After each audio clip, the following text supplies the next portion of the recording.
समान। नारी की महिमा महान, नारी है दुर्गा समान। सुन मोर भैया सुन मोर संगी, सुन मोर भैया सुन मोर संगी, यह बेला पहचान।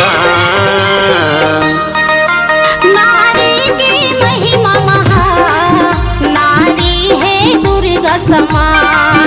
नारी की महिमा महान, नारी है दुर्गा समान।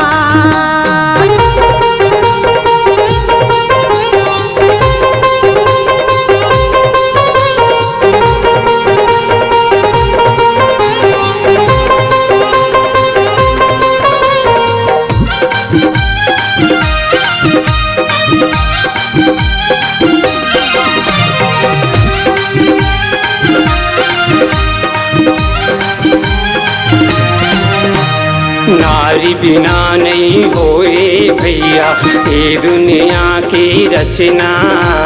ए दुनिया के रचना गा भैया, ए दुनिया के रचना।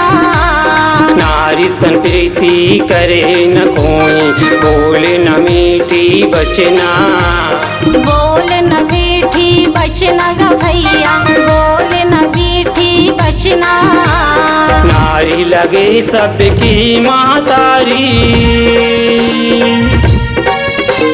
नारी लगे सबके महतारी, ये लक्ष्मी दाई जान। नारी की महिमा महान, नारी है दुर्गा समान।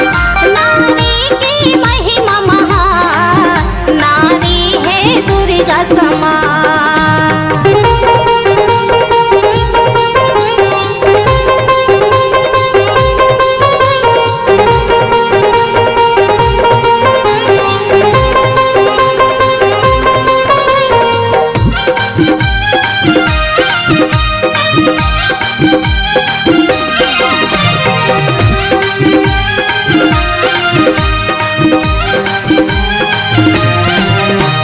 नारी है शक्ति नारी है भक्ति, नारी है जग कल्याण।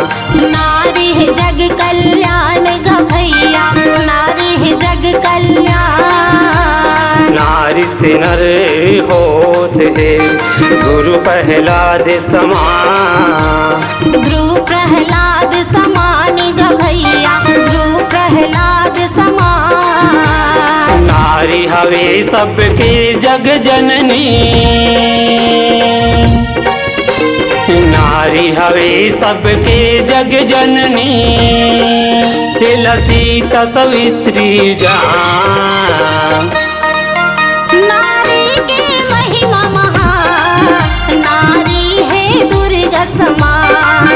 नारी की महिमा महान, नारी है दुर्गा समान। सुन मोर भैया सुन मोर संगी,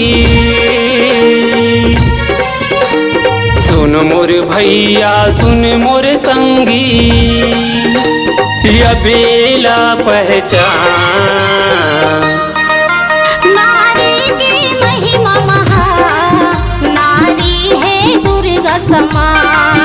नारी की महिमा महान, नारी है दुर्गा समान।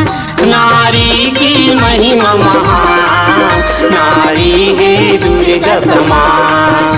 नारी की महिमा महान, नारी है दुर्गा समान।